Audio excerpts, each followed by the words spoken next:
goal that you're always contending with. Yeah. Have you heard this theory about lipstick? So there's this whole thing supposedly that lipstick started off as a red color because it was supposed to mimic the vulva, which is interesting because then someone like Monique Wittig took that and made a whole book out of it about this circular shape, that like the circle is the vulva, the Knights of the Round Table. I was imagining it more like horizontal. You're laying there, feel very ashamed, and this huge blade that's like from like this side of the room all the way to that side of the room and about as tall as where the bottom of the loft is.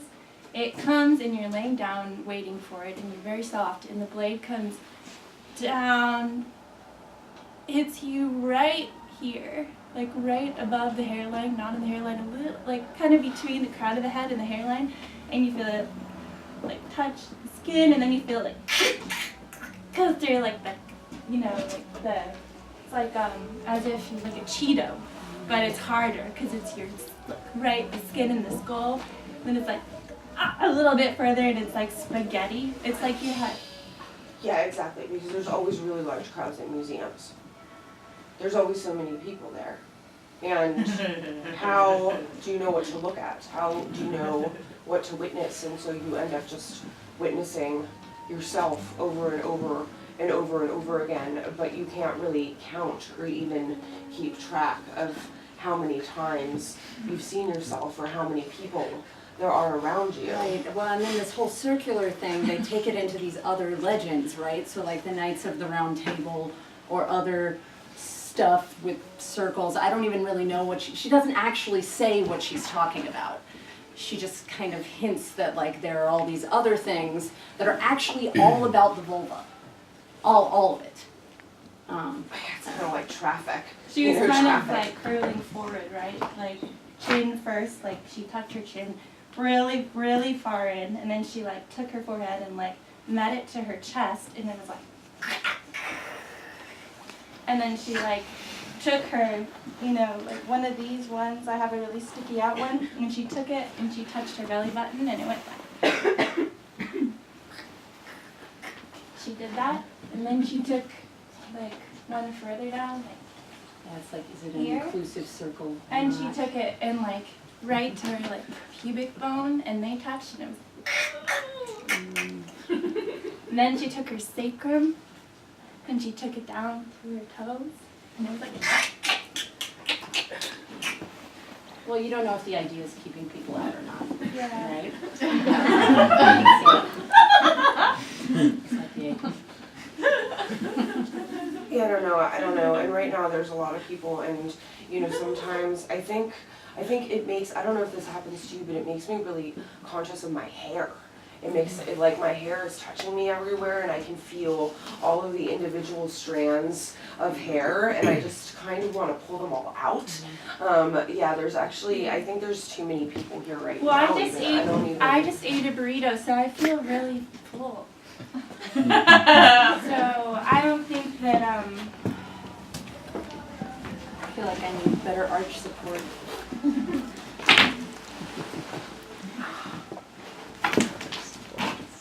I think maybe we should all drive sometime when there's not a lot of traffic and not a lot of people kind of all over the place.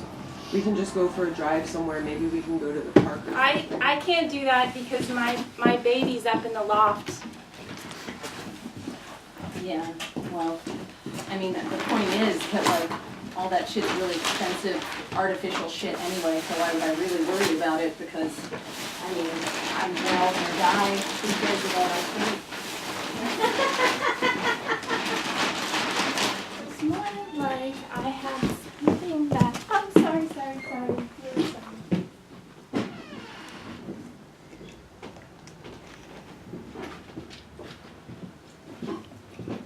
And I was standing there, and I was like,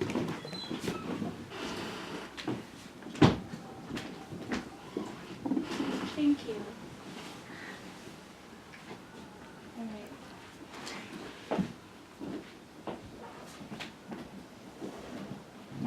so the whole problem is that whenever your dad tells you stuff that like, well, I didn't introduce you to this issue. Basically, like growing up, my father, you know, he actually didn't say that much shit that I didn't believe. I mean, I believed him most of the time. There's certain things that are very true. But he did always say, we would go to Disneyland, and I had like the whole brochure and the video for it and everything, which also was somehow associated with puppy chow. Not the snack, but like the branded dog food. And I mean, I think it has something to do with being a person whose truths are incredibly tragic. So if anything else, you can fuck around with like your daughter's like princess dreams. It's not really that big of a deal. Like my mom would be like, what if the girls don't get married, and would cry, and my dad would be like, who cares, they're alive. Here's your cutlery, her name is Allison. Happy birthday to you. Happy birthday to you.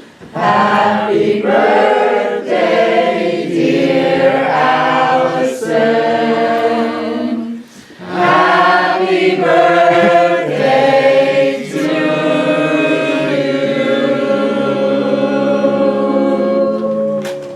you. Yeah.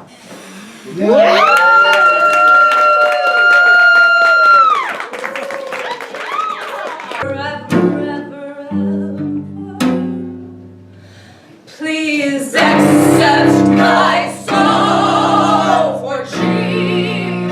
I'll keep my kitty cat, my soul for cheap. Does me no good. I'm afraid you can't take me just by force. I'm sick of this me-jogging coming and dragging my beautiful worlds. All these worlds really bring melting jigsaw through my mind. Am I me or is it you?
For pleasure.